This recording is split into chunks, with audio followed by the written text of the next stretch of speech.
Hi folks, I'm Andre, and I'm the lead gameplay designer for League of Legends. We wanted to talk to you a bit about unusual playstyles and experimental gameplay, and how we see those. It's a subject we've been getting a lot of questions and discussion around recently, so we figured it was a good time. For most champions, there's generally a common way to play them.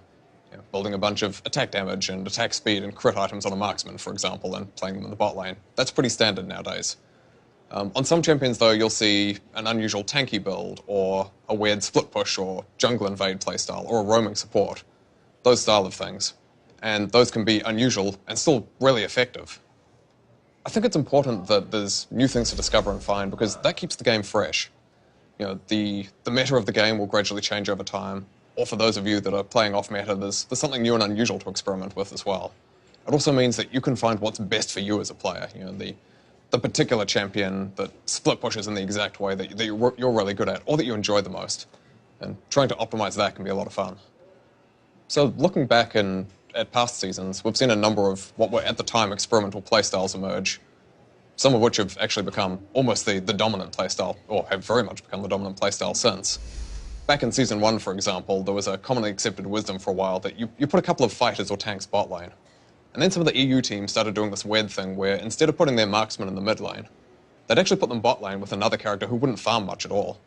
And over time, it was demonstrated, hey, this is really effective.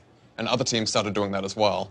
And so the game evolved to this situation where you've got an ADC and a support as pretty much the expected common thing bot lane. But that wasn't always the case. For a more micro example, at one point we started seeing Singed go from a unusual but standard laner to a champion who proxy farmed a lot more. He'd run behind the enemy's tower and far away from his own minions and help, and just kill minions by running around with poison trail, occasionally even getting pretty far towards the enemy base, and often dying a lot. And that was really weird and unusual and still really effective. And nowadays Singed play incorporates an awful lot of that. A few people trailblazed that way for a lot of the rest of the player base and showed how it was a cool and effective thing. So intent to win is what we think is most important. That as a player, if you're doing something unusual, you're trying to help your team get to victory, even if it may not be in a way that's well proven or that they necessarily completely understand.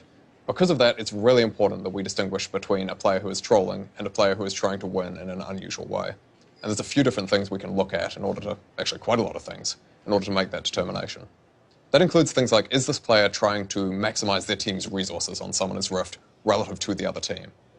If you're giving up all of your minions, your golden experience from the top lane, for example, and you're not costing the enemy team even more, you're probably making a pretty terrible choice. By contrast, if you're giving up some of your team's access to minions and XP in the bot lane, but you're completely shutting down the enemy jungler, that could be a really good, effective strategy if you can pull it off. Other things to look at include how you use the resources that you've gathered. Are you just sitting on large amounts of gold and never buying anything? Or are you stacking multiple pairs of mobility boots that do nothing? So we'd certainly encourage you to talk to your team if you've got a really unusual playstyle. Help them understand what you're going for, how you're trying to win, that sort of thing. It gives you a better chance to win if your team are aware of how you're trying to change the game, what strategy you're trying to play, and they can work with you on that. In general, we really like seeing unique and interesting playstyles emerge and seeing the game evolve. But that doesn't mean that every single unique playstyle is necessarily a good one. In the same way that we have guidelines for what good gameplay looks like, counterplay, clarity, satisfaction, team cooperation, those sort of things. For any playstyle, we'd want those from the unusual ones as well. And so there have been times in the past where we've deliberately removed some uncommon playstyles because of the effect they have on the game. The clearest example of that in the past is probably AP Tryndamere. For any champion in the game, we want them to have noticeable strengths and weaknesses. They should be good at some things that, as the player of that champion, you try and take advantage of, and they should be weak at some things that as that player, you try and guard against, and as the enemy, you try to exploit. Tryndamere is designed so that his heal forces him to give up some of his auto-attack power, and he's actually got to build up that rage to get the heal in the first place as well, so there's some degree of interaction that goes into that. By contrast with AP Tryndamere, you don't need to build up rage, so there's none of that, attacking minions or champions to get it, and you're not auto-attacking all that much anyway, so you're not really making that trade-off. There's no mana cost on the ability either, so it effectively boiled down to push Q for large heal repeatedly. Tank Echo is actually another good example of a playstyle that we felt was problematic for the game. Echo's got some really powerful tools on his kit, particularly the stun on his W and the rewind effect on his ult. But those are counterbalanced by, as a melee guy, he's got to get in there, he's got to take some risks. And so there's a real risk-reward trade-off and some limited safety nets for him. Tank Echo, by contrast, is much more reliable. He can go in, he can reliably be in there long enough to proc the W, he can just gradually train you down.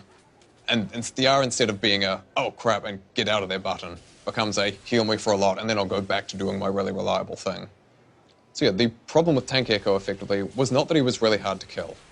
It was that he was not giving up enough in exchange for that. Tank Echo didn't have the burst of AP Echo, but he still had more than enough damage, especially over the longer fight times that he could live for, to more than make up for it. And so we felt that AP Echo was the much more engaging and exciting playstyle for both the Echo player and everybody else.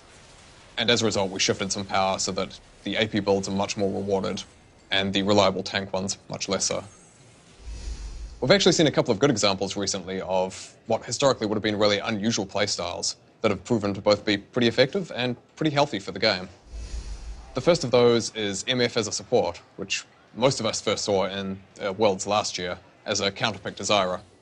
And that's been really cool, because she's still doing Misfortune-style things, she's still got those weaknesses, she still brings quite a bit of power in her ult, but she's doing it from the support position, so she's less concerned about that auto-attacking, playing more of a vision role on her team, more reliant on base damage than scalings, those sorts of things. And it also means that she's then laning with another ADC, and that then changes how, as that other ADC, you want to play. So you want somebody like Ashe, who brings a bunch of extra CC to support you, more than just raw damage.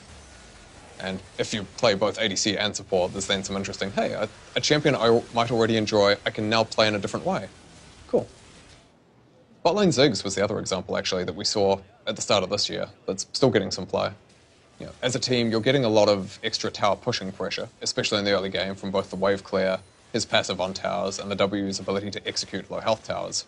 But you're also giving up that reliable auto-attack damage, and you're losing a source of physical damage on a team, which puts some constraints on what you can run in your other lanes.